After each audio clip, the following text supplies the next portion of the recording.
இந்த ஒற்றை சொல்லில் தான் 80 ஆண்டு காலம் இந்த தமிழ் சமுதாயத்தை கட்டி போட்ட தலைவர் கன்னி தமிழ் காவலர் டாக்டர் கலைஞர் என்ற கம்பீர தலைவர். உடன்பிறப்பு திராவிட இயக்கத்திலிருந்து திராவிட முன்னேற்ற கழகம் தொடங்கி பேரறிஞர் அண்ணா அவர்கள் கட்டி காத்து, அன்பு தலைவர் கலைஞர் அவர்கள் ஆயுள் காலம் முழுவதும் கட்டி காத்து இன்றைக்கு 75 வயதை திராவிட முன்னேற்ற கழகம் தொடுகிறது என்று சொன்னால் இந்த வரலாற்று பெருமை திமுக கழகத்தை தவிர வேறு எந்த கட்சியை இந்தியாவில் நாம் அடையாளம் காட்டிவிட முடியும்?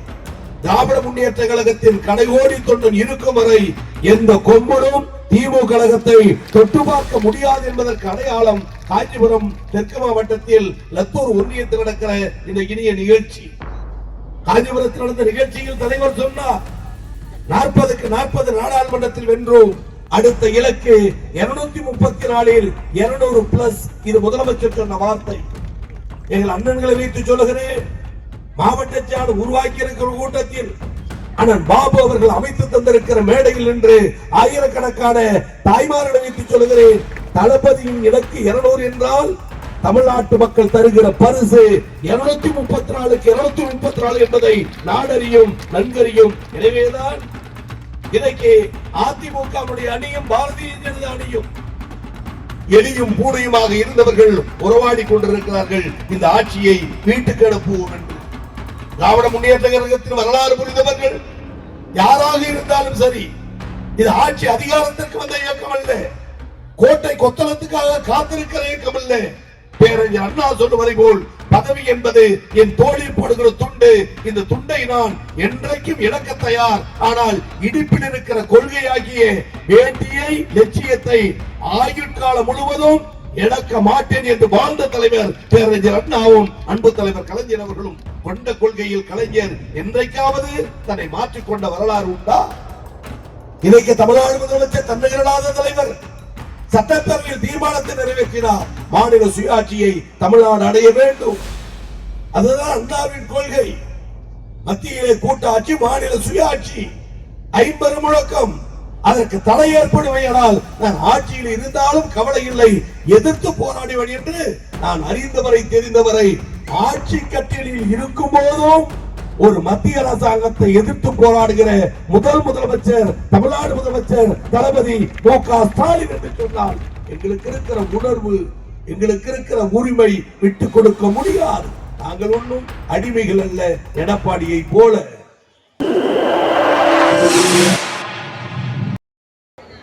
தந்தை பெரியாராய் பேரறிஞர் அண்ணாவாய் வாழ்நாள் முழுவதும் வாழ்ந்த தலைவர் அன்பு தலைவர் கலைஞர் இந்த மூவரின் ஓருருவாய் நமக்கு கிடைத்திருக்கக்கூடிய உன்னத தலைவர் மாநில உரிமையை கட்டி காப்பதில் அகில இந்தியாவினுடைய முதன்மை முதலமைச்சராக விளங்குகிற நம் உயிருக்கும் மேலான தலைவர், உழைப்பு உழைப்பு உழைப்பு என சொல்லி இந்த நாட்டு மக்களுக்கு அயராது உழைக்கின்ற ஓய்வறியா உழைப்பாளி உத்தம தலைவர், கழக தலைவர், தமிழ்நாடு முதலமைச்சர், திராவிட மாடல் நாயகர் மாண்புமிகு அண்ணன் முதலமைச்சர் தளபதி அவருடைய பிறந்தநாள் விழாவை எழுச்சி மிகுந்த விழாவாக கொண்டாடக்கூடிய வகையிலும் ஏழை எளிய மக்களுக்கு, தமிழ்நாட்டு மக்களுக்கு கழக அரசு வழங்கி இருக்கக்கூடிய நிதிநிலை அறிக்கை, பட்ஜெட், அவைகளை விளக்கக்கூடிய பிரச்சார கூட்டமுமாக இணைந்து நடைபெறுகிற இந்த மாபெரும் பொதுக்கூட்ட நிகழ்ச்சிக்கு தலைமையேற்று இந்த நிகழ்ச்சியிலே நான் கலந்து கொள்வதற்கு காரணமாக இருக்கிற நமது மாவட்ட கழகத்துடைய செயலாளர், காஞ்சிபுரம் தெற்கு மாவட்ட கழகத்துடைய செயலாளர், அரசியலில் கால் பதித்த காலம் முதல் இக்காலம் வரை தொடர்ந்து எளிய முறையில் இனிய முறையில் தொண்டருக்கு தொண்டராய், தோழருக்கு தோழராய், நிர்வாகிகளுக்கு நிர்வாகியாய், அண்ணனுக்கு தம்பியாக இருந்து மாவட்ட கழகத்தை வழிநடத்துகிற வல்லமை பெற்றிருக்கிற மாமனிதர், சட்டமன்றத்தில் காஞ்சிபுரம் தொகுதியின் பிரச்சனையை மக்கள் மன்றத்தில் எடுத்துச் சொல்லுகிற ஒரு ஆற்றமிக்க மாமனிதராக விளங்குகிற எங்கள் ஆருயிர் அண்ணன் மாவட்ட செயலாளர், சட்டப்பேரவை உறுப்பினர் அருமை அண்ணன் கா. சுந்தர் அவர்களே, இந்த சிறப்பான நிகழ்ச்சியை உருவாக்கி நோட்டீஸில் மாபெரும் பொதுக்கூட்டம் என சொல்லி ஆனால் பெரிய மாநாட்டை போல் நிகழ்ச்சி நடத்துகிற ஒன்றிய கழகத்துடைய செயலாளர் ஆரோக்கிய அண்ணன் மதிப்பிற்கு மரியாதைக்குரிய அண்ணன் MS பாபு அவர்களே, முன்னிலையற்ற நிகழ்ச்சியில் பங்கெடுத்து சிறப்பு செய்திருக்கக்கூடிய ஒன்றிய கழகத்தின் அவைத்தலைவர் மணி அவர்களே, துணை செயலாளர் அர்ஜுனன் அவர்களே, துணை செயலாளர் ஜெயலட்சுமி மகேந்திரன் அவர்களே, பொருளாளர் பேச்சாளராய் எழுத்தாளராய் ஊடகவியலாளராய் பாடம் எடுக்கக்கூடிய ஆசானாய் ஊடகத்தில் வாதிடக்கூடிய கழகத்துடைய பீரங்கியாய் எல்லா நிலையிலும் இருந்து முத்திரை பதிக்கக்கூடிய எங்கள் பாசமிகு சகோதரி திராவிட முன்னேற்ற கழகத்திற்கு கிடைத்திருக்க ஒரு அற்புத சொற்பொழிவாளர், நாடறிந்த நல்ல தமிழ் பேச்சாளர், மதிப்பிற்கு மரியாதைக்குரிய அன்பு சகோதரி ஆண்டாள் பிரியதர்ஷினி அவர்களே, நேரத்தின் அருமை கருதி சுருக்கமாக அதே நேரத்தில் சொல்ல வேண்டிய செய்திகளை திருக்குறளை போல் உரையாற்றி அமர்ந்திருக்கிற தொகுதியுடைய நாடாளுமன்ற உறுப்பினர் மக்கள் தொண்டர் எனது ஆறு கா செல்வம் அவர்களே, நிகழ்ச்சியில் பங்கெடுத்து சிறப்பு செய்திருக்கிற மாநில இளைஞரணியினுடைய துணை செயலாளர், அடுக்கடுக்கான நிகழ்ச்சிகளை இளைஞரணியில் நடத்தி இளைஞரணியில் அற்புதமாக பணியாற்றுகின்ற மாநில அளவில் பொறுப்பு வகித்து மேடையில் வீற்றிருக்கிற இந்த அன்பு சகோதரர் இஸ்லாம் சமுதாயம் இந்த இயக்கத்திற்கு தந்த நன்கொடையாக நாங்கள் மதிக்கக்கூடிய அன்பு சகோதரர் அப்துல் மாலிக் அவர்களே, கழகத்துடைய தலைமை செயற்குழு உறுப்பினர், ஊராட்சி ஒன்றியத்துடைய பெருந்தலைவர், முன்னாள் சட்டமன்ற உறுப்பினர் அண்ணன் ஆட்சி அரசு அவர்களே, கழக இலக்கிய அணியுடைய துணை செயலாளர் தசரதன் அவர்களே, இன்னும் இந்த நிகழ்ச்சியில் பங்கெடுத்திருக்கிற லத்தூர் ஒன்றியத்துடைய முன்னாள் பெருந்தலைவர் சுபலட்சுமி பாபு அவர்களே, ஏனைய மாவட்ட சார்பு அணிகளில் பணியாற்றக்கூடிய சார்பு அணி நிர்வாகிகளே, இந்த அழைப்பதில் இருக்கக்கூடிய எல்லோருடைய பெயரையும் பொறுப்புகளை பதவிகளை வகிக்கக்கூடிய அரசு உள்ளாட்சி பொறுப்புகளை எடுத்து சொல்லி விலக்கி வணங்கியவருடைய பெயரை சொல்லி வணக்கம் சொல்ல வேண்டும் என்று எண்ணினாலும் கூட நேரத்தின் இடர்பாடு காத்திருக்கிற சூழல், நீண்ட நேரம் காத்திருக்கிற அன்பு சகோதரிகளுக்கும் வருகை தந்திருக்கிற உங்களுக்கும் ஒற்றை வார்த்தையில் ஒரே சொல்லில் நான் வணக்கம் சொல்ல வேண்டுமேயானால் அன்பு தலைவர் கலைஞருடைய ஒற்றை வாசகத்தை, ஒரு சொல்லை யாசகமாக பெற்று இரவலாக பெற்று ஏன் பிச்சையாக பெற்று உங்களுக்கு நான் வணக்கம் சொல்ல வேண்டுமேயானால் கலைஞரின் உயிருக்கும் மேலான அன்பு உடன்பிறப்புகளே, அனைவருக்கும் வணக்கம். இந்த ஒற்றை சொல்லில் தான் 80 ஆண்டு காலம் இந்த தமிழ் சமுதாயத்தை கட்டி போட்ட தலைவர், கன்னி தமிழ் காவலர் டாக்டர் கலைஞர் என்ற கம்பீர தலைவர் உடன்பிறப்பு. பொதுவாக அரசியல் இயக்கத்தில் தலைவர்கள் உண்டு, தொண்டர்கள் உண்டு. தோழமை இயக்கத்தில் தலைவர்கள் உண்டு, தோழர்கள் உண்டு. ஆனால் தலைவர்கள், தொண்டர்கள், தோழர்கள், தலைவர்கள் என்ற நிலையை மாற்றி அகில இந்தியாவில் இருக்கிற கட்சிகளில் ஒரு கட்சி அண்ணன் தம்பியாக பழகி ஒரு பேரியக்கத்தை கட்டி காத்த பெருமை திராவிட முன்னேற்ற கழகத்திற்கு மட்டும்தான் உண்டு என்பதை இந்திய நாடு நன்கறியும். எனவே திராவிட முன்னேற்ற கழகம் ஒரு அசைக்க முடியாத கோட்டையாக, இல்லை என்றால் திராவிட இயக்கத்திலிருந்து திராவிட முன்னேற்ற கழகம் தொடங்கி பேரறிஞர் அண்ணா அவர்கள் கட்டி காத்து, அன்பு தலைவர் கலைஞர் அவர்கள் ஆயுள் காலம் முழுவதும் கட்டி காத்து, இன்றைக்கு 75 வயதை திராவிட முன்னேற்ற கழகம் தொடுகிறது என்று சொன்னால் இந்த வரலாற்று பெருமை திமுக கழகத்தை தவிர வேறு எந்த கட்சியை இந்தியாவில் நாம் அடையாளம் காட்டிவிட முடியும். எனவே ஒப்பு உயர்வற்ற இயக்கம் நம்முடைய இயக்கம் திராவிட முன்னேற்ற கழகம். இங்கே உரையாற்றிய அருமை சகோதரி ஆண்டாள் பிரியதர்ஷினி அவர்கள் நீண்ட நேரம் பேசியிருப்பார் கழகத்துடைய கொள்கைகளை. உரிய நேரத்தில் நானும் மாவட்ட செயலாளரும் சட்டமன்ற நிகழ்வு முடித்து வந்துவிடலாம் என்று எண்ணிய நேரத்தில் அண்ணா அறிவாலயத்தில் தலைமை கழகத்தில் கழக நிர்வாக ரீதியான சில பணிகள் இருந்த காரணத்தால் அவைகளை முடித்து விரைவாக விரைந்து வந்து இந்த நிகழ்ச்சியிலே காலதாமதமாக உங்களை சந்திக்கின்ற சூழல்.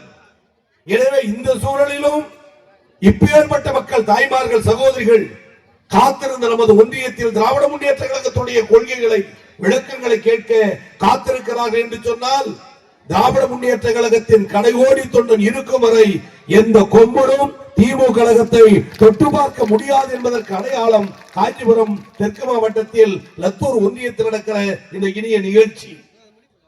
இங்கு கூடியிருக்கிற எங்கள் சகோதரிகள், எங்கள் தாய்மார்கள் அடுத்த முதலமைச்சர் யார் என்று தெளிந்து முடிவெடுத்து அமர்ந்திருக்கிறார்கள். காஞ்சிபுரத்தில் நடந்த நிகழ்ச்சியில் தலைவர் சொன்னார், 40க்கு 40 நாடாளுமன்றத்தில் வென்றோம். அடுத்த இலக்கு 234 200 பிளஸ். இது முதலமைச்சர் சொன்ன வார்த்தை. எங்கள் அண்ணன்களை வைத்து சொல்லுகிறேன், மாவட்ட செயலாளர் உருவாக்கி இருக்கிற கூட்டத்தில் அண்ணன் பாபு அவர்கள் அமைத்து தந்திருக்கிற மேடையில் நின்று ஆயிரக்கணக்கான தாய்மார்களை வைத்து சொல்லுகிறேன், தளபதியின் இலக்கு 200 என்றால் தமிழ்நாட்டு மக்கள் தருகிற பரிசு 234க்கு 234 என்பதை நாடறியும் நன்கறியும். எனவேதான் இன்னைக்கு அதிமுக அணியும் பாரதிய ஜனதா அணியும் எலியும் பூனையுமாக இருந்தவர்கள் உறவாடி கொண்டிருக்கிறார்கள். இந்த ஆட்சியை வீட்டுக்கு அனுப்புவோம் என்று திராவிட முன்னேற்ற கழகத்தின் வரலாறு புரிந்தவர்கள் யாராக இருந்தாலும் சரி, இது ஆட்சி அதிகாரத்திற்கு வந்த இயக்கம் அல்ல, கோட்டை கொத்தளத்துக்காக காத்திருக்கிற இயக்கம் அல்ல. பேரறிஞர் அண்ணா சொல்லுவதை போல் பதவி என்பது என் தோளில் போடுகிற துண்டு, இந்த துண்டை நான் என்றைக்கும் இழக்க தயார். ஆனால் இடிப்பில் இருக்கிற கொள்கையாகிய வேட்டியை லட்சியத்தை ஆயுட்காலம் முழுவதும் இழக்க மாட்டேன் என்று வாழ்ந்த தலைவர் பேரறிஞர் அண்ணாவும் அன்பு தலைவர் கலைஞர் அவர்களும் கொண்ட கொள்கையில் கலைஞர் என்றைக்காவது தன்னை மாற்றிக்கொண்ட வரலாறு உண்டா? இல்லையே. இல்லை என்றால் எனக்கு முன்னால் பேசிய அண்ணன்மார்கள், அண்ணன் செல்வம் போன்றவர்கள் பல ஆண்டு காலம் வைத்த கோரிக்கை, செய்யூர் தொகுதிக்கு ஒரு அரசு கல்லூரி வேண்டும். எவ்வளவு கால கோரிக்கை? எத்தனையோ பேர் ஆட்சியில் இருந்தார்கள், அதிகாரத்தில் இருந்தார்கள், பொறுப்பில் இருந்தார்கள், கோரிக்கை வைத்தார்கள். ஆனால் செய்யூரில் இருக்கிற கடைகோடி பொதுமக்களுடைய கருத்தையும் உள்வாங்கி 10 கல்லூரிகளில் முதல் கல்லூரி செய்யூர் என்று தமிழ்நாடு முதலமைச்சர் அறிவித்தார் என்று சொன்னால் நான் நம்பிக்கையோடு கேட்கிறேன், இந்த மக்களை நேசிக்கிற தலைவர், ஒப்பற்ற தலைவர் தளபதியை தவிர வேறு யாராக இருக்க முடியும்? எனவேதான் முதல் கூட்டத்தை மாவட்ட செயலாளர் அருமை அண்ணன் சுந்தர் அவர்கள் பார்ப்பதற்கு எளியவராய், பழகுவதற்கு இனியமானவராய், தன்னுடைய மாவட்டத்துக்கு கட்டுப்பட்ட எந்த அணிகள், எந்த நிர்வாகம் எங்கு எந்த நிகழ்ச்சி நடத்த வேண்டும் என்று கேட்டாலும் அதில் எல்முனையளவும் தடையில்லாமல் கழக தொண்டன் உழைத்தால் அவனை தட்டி கொடுத்து வேலை வாய்ப்பதில் தமிழகத்திலேயே முதல் மாவட்ட செயலாளர் அண்ணன் சுந்தர் என்ற பெருமையை இன்றைக்கு பெற்றிருக்கிற காரணத்தால் திராவிட முன்னேற்ற கழகத்தினுடைய வளர்ச்சி இன்றைக்கு எழுச்சியோடு இருந்து கொண்டிருக்கிறது. இன்னைக்கு தமிழ்நாடு முதலமைச்சர் தன்னிகரடாத தலைவர் சட்டப்பேரவையில் தீர்மானத்தை நிறைவேற்றினார். மாநில சுயாட்சியை தமிழ்நாடு அடைய வேண்டும். அதுதான் அண்ணாவின் கொள்கை. மத்தியிலே கூட்டாட்சி, மாநில சுயாட்சி, 50 முழக்கம். அதற்கு தடை ஏற்படுமையானால் நான் ஆட்சியில் இருந்தாலும் கவலை இல்லை, எதிர்த்து போராடுவேன் என்று நான் அறிந்தவரை தெரிந்தவரை ஆட்சி கட்டிலில் இருக்கும் போதும் ஒரு மத்திய அரசாங்கத்தை எதிர்த்து போராடுகிற முதல் முதலமைச்சர் தமிழ்நாடு முதலமைச்சர் தளபதி மு.க. ஸ்டாலின் என்று சொன்னால் எங்களுக்கு இருக்கிற உணர்வு, எங்களுக்கு இருக்கிற உரிமை விட்டு கொடுக்க முடியாது. நாங்கள் ஒன்றும் அடிமைகள் அல்ல. எடப்பாடியை போல தியாகத்தால் உருவான நாங்கள். சிறையில் தான் எங்களுக்கு அரசியல் தெளிவு. வந்திருக்கிற தொண்டர்களில் பலர் குறைந்தபட்சம் 15 நாளாவது மத்திய சிறைச்சாலையில் தன் பெயர் எழுதப்பட்டிருந்தால்தான் நான் ஒரிஜினல் திமுக என்று சொல்லுகிற பெருமை திமுக தொண்டனுக்கு உண்டே தவிர வேற எந்த கட்சிக்காரனுக்கும் இல்லை. அப்பேற்பட்ட உரிமையோடு இயக்கத்தை வழிநடத்தக்கூடிய நாம் இன்னைக்கு பேசினார்களே சகோதரிகள், திராவிட முன்னேற்ற கழகத்தில் அறிவு வெளிச்சத்தை தருவதை போல் வேற எந்த நிகழ்ச்சியிலாவது உண்டா? திமுக கழக மேடை, மாலை நேரத்து பல்கலைக்கழகம்.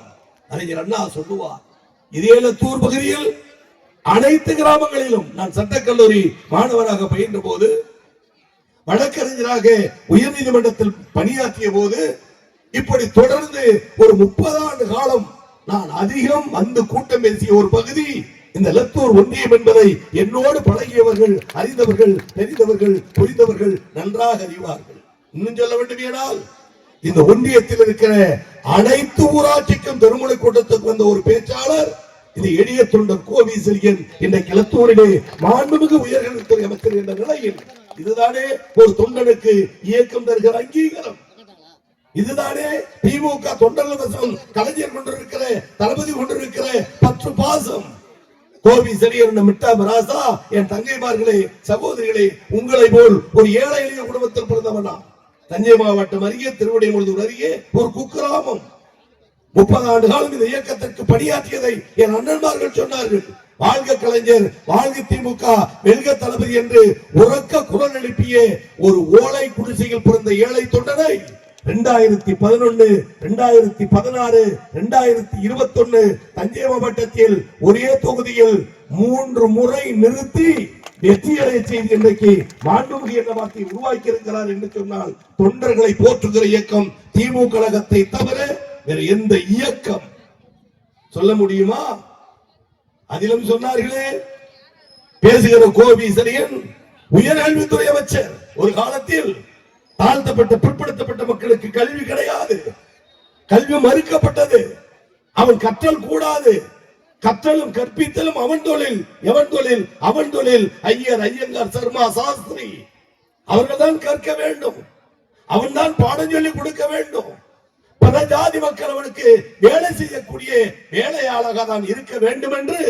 ஆனால் அம்பேத்கர் யாத்து தந்த இந்திய அரசியலமைப்பு சட்டம் வருவதற்கு முன்பு வரை இந்தியாவில் இருந்த நிலை அதுதான் மனு தர்மம், மனு ஸ்மிருதி.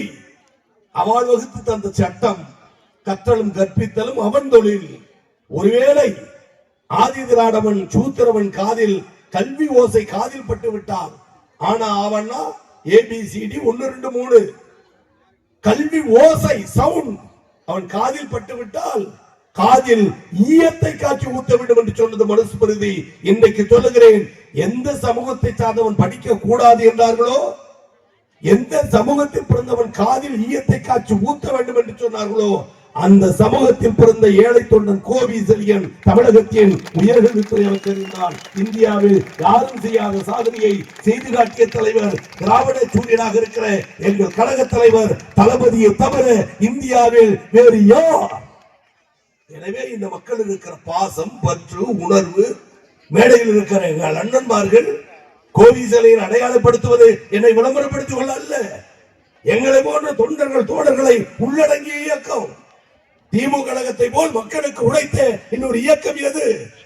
இன்னைக்கு தமிழ்நாட்டு முதலமைச்சர் தளபதி இருக்கிறார். தேர்தல் நேரத்தில் அனைத்து வாக்குறுதியும் இதே கொரோனா காலகட்டத்தில் என் சகோதரிகளுக்காக சொல்லுகிறேன், விரைந்து முடிக்கிறேன் பேச்சை. கொரோனா காலகட்டத்தில் தளபதி சொன்னார் 1.5 ஆண்டு காலம் ஊரடங்கு எடப்பாடி ஆட்சியிலே. மத்திய அரசு உதவவில்லை. ஒருவரை ஒருவர் பார்த்தால் நோய் தொற்றிக் கொள்ளும். எங்கு பார்த்தால் ஆம்புலன்ஸ் ஓசை, மருத்துவமனையில் படுக்கை இல்லை, ஆக்சிஜன் சிலிண்டர் இல்லை, மரத்தடியில் படுத்து கிடந்து செத்து போனான். தொட்டு தூக்கி அவன் அடக்கம் செய்ய வழி இல்லாமல் பொக்லைன் எந்திரத்தின் மூலம், ஜேசிபி மூலம் அள்ளி போட்டு மண்ணை மூடிய பல ஊர் இது தமிழகத்தில் உண்டு, இந்தியாவில் உண்டு, மறந்துவிடக் கூடாது. ஒருவரை ஒருவர் பார்த்தால் நோய் பற்றி கொள்ளும் என்று நினைத்த நேரத்தில் தூங்கிய அரசு எடப்பாடி அரசு. அந்த நேரத்தில் தளபதி சொன்னார், உடன்பிறப்பே கழகத்தோழர்களே, பாதிக்கப்பட்டு நிற்கிற ஏழை எளிய மக்களுக்கு கரம் பிடித்து உதவுவதற்கு வீதிக்கு வா, அலைபேசி எண்ணை தருகிறேன், பேசினால் உடனே அவன் வீடு தேடி சென்று மருந்து கொடு, காய்கறி கொடு, அரிசி கொடு, பருப்பு கொடு, பணம் கொடு என்று வறுமையில் வாடிய தமிழ்நாட்டு மக்களுக்கு திமுக காரன் செய்த உதவி. கொரோனா காலகட்டத்தில் இந்த தமிழகத்தை காத்த தலைவர் நம்முடைய தமிழ்நாடு முதலமைச்சர் சொன்னார், ஒரு ரேஷன் அட்டைக்கு 5000 தான். எடப்பாடி தந்தது வெறும் 1000 ரூபாய். கோவி செழியன் பேசுவது கட்டுக்கதை கம்பராமாயண கதை அல்ல. 5000 குடி என்றார். எடப்பாடி தந்தது 1000 ரூபாய். தேர்தல் நேரத்தில் சொன்னார், நான் மீண்டும் ஆட்சிக்கு வந்தால் 4000 நிச்சயமாக தருவேன் சொன்னார். ஆட்சிக்கு வந்தார், கோட்டைக்கு போனார், கஜானாவை பார்த்தார், அரசு கஜானாவில் பணம் இல்லை. அன்பு தலைவர் கலைஞர் முதலமைச்சராக நின்ற போது நான் ஆட்சிக்கு வந்தால் வண்ண தொலைக்காட்சி தருவேன் என்று சொன்னார். கூட்டுறவு சங்க கடன் அடியோடு ரத்து என சொல்வேன் என்று சொன்னார். 1 கிலோ அரிசி 2 ரூபாய் என சொன்னார். தேர்தல் வாக்குறுதி. கலைஞர் நின்ற பொழுது வென்றார். கோட்டைக்கு போனார். அதிகாரிகள் வந்தார்கள், IAS வந்தார்கள், நிதித்துறை செயலாளர் வந்தார், தலைமைச் செயலாளர் வந்தார், நிதியமைச்சர் வந்தார். வந்து சொன்னார்கள், கஜானா காலி, கருவூலம் காலி, அரசு பணம் கையில் இல்லை. அதிமுக ஆட்சி அனைத்தையும் விரயம் செய்து விட்டது. வண்ண தொலைக்காட்சி எப்படி தருவீர்கள் என்று கேட்டார்கள். கலைஞர் சொன்னார், களஞ்சியம் காலியாக இருக்கலாம், கஜானா காலியாக இருக்கலாம், கருவூலம் காலியாக இருக்கலாம், என் மூளை காலி இல்லை என்பதை நாட்டுக்கு காட்டி வண்ண தொலைக்காட்சி தந்த தலைவர். கலைஞர் கொடுத்த தொலைக்காட்சி இன்றைக்கு நமது வீடுகளில் ஓடிக்கொண்டிருக்கிறது. பல வீடுகளில், டீ கடைகளில், சலூன் கடைகளில், பஞ்சர் ஓட்டுற கடைகளில் பெரிய எல்சிடி டிவி இருந்தாலும் கலைஞரின் தொலைக்காட்சி, வண்ண தொலைக்காட்சி, கருப்பு பெட்டி தொலைக்காட்சி இன்றைக்கு தமிழகத்தில் ஓடுகிறது என்று சொன்னால் தகுதிமிக்க வளைக்க தொலைக்காட்சியை தந்த தலைவர் டாக்டர் கலைஞர் என்ற கம்பீர தலைவர். அப்படி இப்படி அளவரிசை சரியா உள்ள தலைவர் ஒரு தட்டு தட்டினா போதும், தானா படம் ஓடுது. ஓடுதா இல்லையா? கலைஞர் கொடுத்த தொலைக்காட்சி இன்றைக்கும் நம்முடைய வீட்டில். ஆனால் ஜெயலலிதா கொடுத்த கிரைண்டர், மிக்சி, ஃபேன் இருக்கிறதா? இன்றைக்கும் சொல்லுகிறேன், நல்ல திட்டத்தை தர வேண்டும் என்றால் அது கலைஞரால் தான் முடியும், திமுகவால் தான் முடியும், தளபதியால் தான் மட்டும்தான் முடியும். அதை கூட கலைவாணர் அரங்கத்தில் வண்ண தொலைக்காட்சி வழங்குகிற விழா எனக்கு நன்றாக நினைவிருக்கிறது. பேசுகிற கோவி செலியன் சட்டக்கல்லூரி படித்த பொழுது கல்லூரிக்கு அதிகம் போனேனோ இல்லையோ, அன்பு தலைவர் கலைஞரின் பேச்சை கேட்க பொதுக்கூட்டங்களுக்கும் அண்ணா அறிவாலயம் வந்து போகிற பழக்கம் அதிகம் உண்டு. வண்ண தொலைக்காட்சி வழங்குகிற விழா கலைவாணர் அரங்கத்தில், பழைய கலைவாணர் அரங்கம். 11 மணிக்கு தலைவர் வருகிறார், முதலமைச்சர். அவர் சேப்பாக்கம் தொகுதி சட்டமன்ற உறுப்பினர். ஆயிரக்கணக்கான மக்கள். பேராசிரியர் மேடையிலே 11 மணிக்கு வந்தவுடன் வண்ண தொலைக்காட்சி தர வேண்டும். முதலில் வாங்க வருவது ஒரு சகோதரி, ஒரு தாய்மார். காரணம் என்னவென்று சொன்னால், ஆண்கள் பிற்பாடு கூட வாங்கி கொள்ளட்டும், தாய்மார்கள் வாங்கி செல்லட்டும் என்று தலைவர் ஒரு வண்ண தொலைக்காட்சி எடுத்து தருகிறார். பேராசிரியர், தளபதி எல்லோரும் இருக்கிறார்கள். உங்களை போல் பார்வையாளராக இருக்கிறேன். நானாக இருந்தால் வண்ண தொலைக்காட்சி கொடுப்போம், போட்டோ எடுப்போம், வீடியோ எடுப்போம், மறுநாள் செய்தி வரும், படித்து விட்டு போய்விடுவோம். ஆனால் பாபுவாக இருந்தாலும் அப்படிதான், சுந்தராக இருந்தாலும் அப்படிதான், நம்முடைய எம்பியாக இருந்தாலும் அப்படிதான், அப்துல் மாலிக்காக இருந்தாலும் அப்படிதான். கொடுப்போம், செய்தி வரும், அவ்வளவுதான். ஆனால் கலைவாணர் அரங்கத்தில் தலைவர் ஒரு டிவி எடுத்து கொடுக்கிறார். ஒரு அம்மா வாங்குது. வாங்குற நேரத்தில் கேட்டார், உன் பேரு என்னம்மா? உன் பேரு என்னம்மா? வாங்க வந்தம்மா சொன்னிக்கு, என் பேரு கோடீஸ்வரி. நிக்கி அடுத்த விடாடி சொன்னார், கோடீஸ்வரிக்கு இந்த ஆட்சியில் இலவச டிவியா பார்த்து எடுத்து போன அப்படி பழிச்சு. கோடீஸ்வரிக்கு இலவச டிவியா? ஆற்றல் உள்ள தலைவன், அறிவுள்ள தலைவன் டாக்டர் கலைஞரை தவிர தமிழகத்தில் வேறு எந்த தலைவன், எந்த தலைவன் உலகத்திலே அப்படி போடு லத்தூரா கொக்கா. இன்றைக்கு சொல்கிறேன் தோழர்களே, கலைஞர் சொல்லுவார், இந்த இயக்கத்திற்கு நீ என்ன செய்தாய், இந்த இயக்கம் உனக்கு என்ன செய்தது? 2 வகை உண்டு. இந்த இயக்கம் உனக்கு என்ன செய்தது என்று நீ கேட்பாயானால், இந்த இயக்கத்தின் புற்றுநோய். சொன்னது கலைஞர், கோவி செலியன் அல்ல. சொன்னது கலைஞர், ஒன்றியச்சாளர் பாபு அல்ல. இந்த இயக்கம் உனக்கு என்ன செய்தது என்று நீ கேட்பாயானால், இந்த இயக்கத்தின் புற்றுநோய். இந்த இயக்கத்திற்கு நீ என்ன செய்தாய் என்று நீ கேட்டுக்கொண்டால், நீதான் இந்த இயக்கத்தின் ரத்த நாளம் என்று சொன்ன தலைவர் டாக்டர் கலைஞர். லத்தூர் தொகுதி, லத்தூர் பகுதி, செய்யூர் தொகுதி 30 ஆண்டு 35 ஆண்டு காலம் நான் அறிவேன். தமிழகத்தில் பல ஒன்றியங்கள் இருந்தாலும், தொகுதி இருந்தாலும், நான் சொல்லுவதை போல ரத்த நாளங்கள் ஆயிரக்கணக்கில் உள்ள ஒரு ஒன்றியம் இந்த லத்தூர் ஒன்றியம் என்பதை ஆயுட்காலத்தில் இன்றைக்கு நான் மறந்திட மாட்டேன். அப்பேற்பட்ட உணர்வு, பாசம் இருந்த காரணத்தால், லட்சியத்தால் இன்றைக்கு திராவிட முன்னேற்ற கழகத்தின் கொள்கை குன்றுகள். இன்னைக்கு பேசுகிறோம், மலர்மாலை அணிவிக்கிறார்கள், பட்டாடை வீசுகிறார்கள். எங்கள் சகோதரி பேச்சு தடைபடும் வரை எங்களுக்கு பொன்னாடை போக்கிறார்கள். நான் கூட பேசட்டும், இருங்கள் இருங்கள் என்று சொன்னேன். ஆனால் ஒரு காலத்தில் பேசும்போது, பாராட்டும் போது வாழ்த்துக்கள் கிடைத்ததா? இன்றைக்கும் திராவிட முன்னேற்ற கழகத்தின் பேச்சாளர் பட்டியலை சொன்னாலே திமுக கழகத்துடன் கொண்டாடுவார். இங்கே உத்தரமேரூர் ஒரு அருமையின் சுந்தரவர்கள் இருந்திருக்கிறார். அவர் ஒன்றியத்தில், அவர் தொகுதியான் பேசாத கிராமம் இல்லை 30 ஆண்டு காலமாக. ஆக பேசி பேசி வளர்ந்த இயக்கம் திராவிட முன்னேற்ற கழகம். பேசுகிற கோவி செலியன் மட்டுமல்ல, ஆண்டாள் பிரியதர்சி மட்டுமல்ல, வந்திருக்கிற நிர்வாகிகள் மட்டுமல்ல, கடைகோடியில் இருக்கிற என் கழக தொண்டன் இளைஞரணி தம்பி, அவனை அழைத்து இந்த மேடையில் பேச சொன்னால், எங்களை விடவும் சிறப்பாக பேசுகிற தொண்டர்களை உள்ள ஒரே பேர் இயக்கம் திமுக கழகத்தை தவிர வேற எந்த கட்சியும் பார்க்க முடியாது. சொல்லுவார்களே, கம்பன் வீட்டு கட்டுத்தையும் கவி பாடும். கம்பன் வீட்டு கட்டுத்தறி கவி பாடுமா கவி பாடாதா யாமறியேன், ஆனால் கலைஞர் வீட்டு தட்டுமுட்டு சாமானும் கவிதை படிக்கும் என்பதற்கு அடையாளம் பேச தெரிந்த தொண்டர்கள் உள்ள ஒரே கட்சி திராவிட முன்னேற்ற கழகம். திராவிட முன்னேற்ற கழகத்தில் திராவிட இயக்கத்தில் சிந்தன சிப்பி சிபி சிற்றரசு என்ற பேச்சாளர் எப்படி அலைகளில் வெற்றி கொண்டானோ, தீப்பொறி ஆறுமுகமோ, கோவைமூர் ராமநாதனோ, விடுதலை விரும்பியோ, நெல்லை புகாரியோ, திமுக பேச்சாளர் பட்டியலில் படைவரிசை அதில் ஒருவர் சிந்தன சிற்பி சிபி சிற்றரசு. மேடைகளில் பேசுவார், மணிக்கணக்கில் பேசுவார், வரலாறுகளை சொல்லுவார், பேசி முடித்து மறுநாள் போவார். அதே ஒரு கூட்டம் போட்டு மாற்று கட்சிக்காரர்கள் கேட்பார்கள், சிபி சிற்றரசு சிபி சிற்றரசு என்று சொன்னீர்களே, அவர் எந்த நாட்டுக்கு சிற்றரசு? கிண்டலும் கேலியும் கலந்து கேட்பார்கள் மேடையிலே. நக்கல் நையாண்டி. சிபி சிற்றரசு சிபி சிற்றரசு என்று சொல்லுகிறீர்களே, அவர் எந்த நாட்டுக்கு சிற்றரசு என்று கேள்வி கேட்பார்களாம். மறுநாள் நமது தோழர்கள் கூட்டம் போட்டு சிபி சிற்றரசு எந்த நாட்டுக்கு சிற்றரசு எந்த நாட்டுக்கு சிற்றரசு என்று கேட்டீர்களே, நீங்கள் ராஜாஜியை, மூதறிஞர் ராஜாஜியை சக்கரவர்த்தி ராஜகோபாலாச்சாரி சக்கரவர்த்தி ராஜகோபாலாச்சாரி என்று சொல்லுகிறீர்களே, அந்த ராஜாஜி எந்த நாட்டுக்கு சக்கரவர்த்தியோ அந்த நாட்டுக்கு பக்கத்து நாட்டு சிற்றரசு எங்கள் சிபி சிற்றரசு என்று புத்தியால் அறிவால் பதில் சொன்ன கட்சி திமுக. பதில் சொன்ன கட்சி. இன்னைக்கு அதிமுக கூப்பிட்டு யாராவது பேச சொல்லு, உண்டுன்னு சொல்ல அப்புறம் பாக்குறேன். நேற்று வரைக்கும் கூட்டணி இல்லை இல்லை இல்லை, ரெண்டே ரைடு. தமிழ்நாட்டு முதலமைச்சர் சொன்னார், 2 ரைடில் அதிமுக பணிந்து பாஜக கூட்டணிக்கு துணிந்தது என்று சொன்னால் 1000 பொய் வழக்கு போட்டாலும், சித்திரவதை வந்தாலும், சிறைச்சாலை வந்தாலும், உயிர் பலி வந்தாலும் தன்னைத்தானே மாய்த்துக் கொள்ளுவானே தவிர யாரிடத்திலும் மண்டியிட மாட்டான் திமுக தொண்டனும் தலைவன் என்பதை இன்று வரை தமிழ்நாட்டில் நிரூபிக்கிற கட்சி. 2 ரைடு. இன்றைக்கும் சொல்கிறேன், தலைவனை மாற்றாமல், தத்துவத்தை மாற்றாமல், எண்ணத்தை மாற்றாமல், சின்னத்தை மாற்றாமல், பிச்சைக்காரனாக வாழ்ந்தாலும் திமுக கட்சிக்காரனாக வாழுகிற கூட்டம் திமுக கழகத்தை தவிர வேறு எந்த கட்சி நாட்டிலும். தந்தை பெரியார் பொதுக்கூட்டங்களில் பேசுவார். பெண் விடுதலைக்காக பேசியவர் தந்தை பெரியார், சட்டமாக்கியவர் கலைஞர். இன்றைக்கு பெண்கள் ஆயிரக்கணக்கில் நாற்காலியிட்டு அமர்ந்திருக்கிறோம் என்று சொன்னால், ஒரு காலத்தில் பெண் சமூகத்தை அடிமையாக வைத்திருந்த நாடு இந்த நாடு.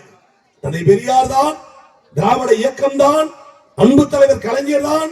ஆண்களுக்கு நிகராக பெண்கள் வர வேண்டும், ஏன் ஆண்களை விட பெண்கள் உயர்வாக இருக்க வேண்டும் என்று இந்திய திருநாட்டில் முதலில் பெண்களுக்கு சொத்திலே சமபங்கு என்ற சட்டத்தை தந்த முதலமைச்சர் டாக்டர் கலைஞர் என்ற கம்பீர தலைவர். பெரியார் கூட்டங்களில் பேசுவார்.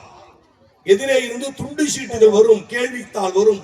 கோவிசலியன் பேசினால் கைதட்டலும் கரவொலியும் பட்டாடையும் மாலையும். கலைஞரும் பெரியாரும் பேசினால் கல்வீச்சு, சோடா பாட்டில் வீச்சு, வன்முறை, கலவரம், நாற்காலி உடைப்பு, தகராறுகளுக்கு இடையிலும் அன்றைக்கு திமுகவை வளர்த்த தலைவர்கள். தந்தை பெரியார் கூட்டம் பேசிக் கொண்டிருக்கிறார். ஒரு துண்டு சீட்டு வருகிறது, வாங்கி பார்க்கிறார். அது எழுதியிருந்த வாசகம், நான் ஒரு முட்டாள். என்ன நினைத்து அவன் எழுதி கொடுத்தான் எதிரே இருந்த தம்பி என்று சொன்னால், பெரியார் வாங்கி அப்படியே படிப்பார். நான் ஒரு முட்டாள் என்று பெரியார் சொல்லும் பொழுது நாம் அவரை கிண்டல் செய்யலாம், கேலி செய்யலாம் என்று காத்திருக்கிறார். ஆனால் அந்த துண்டு சீட்டு கையில் வந்தவுடன் தந்தை பெரியார் துண்டு சீட்டை வாங்கி பார்த்துவிட்டு, அவர் அறிவுலக மேதை அல்லவா, அறிவுக்கும் ஆசான் அல்லவா, பகுத்தறிவு பேரறிவு அல்லவா, அந்த துண்டு சீட்டை பார்த்துவிட்டு பெரியார் பேசும் பொழுது தழுதழுத்த குரலில் சொன்னாராம், யாரோ ஒரு தோழர் தன் பெயரை மட்டும் எழுதியிருக்கிறார், கேள்வி கேட்காமல் விட்டிருக்கிறார். மேடை ஏறி வந்து அவர் கேள்வி கேட்கிறார். அறிவு சுடரையா திமுக. நான் ஒரு முட்டாள்னு படிப்பாருன்னு அவன் பார்த்தான்.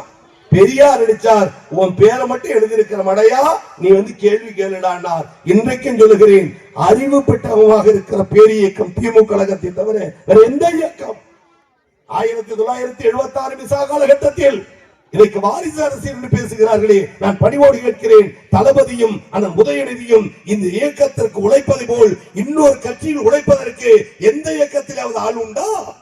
1976 விசா காலகட்டம். ஆட்சி அதிகாரம் கோட்டை கொத்தலும் பறிபோகிறது.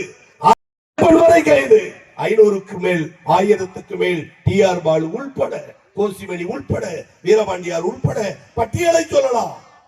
கலைஞருக்கு துணை நிற்க நாதி இல்லை. ஒரு நாள் வந்தால் மறுநாள் கைது செய்யப்பட்ட காலம்.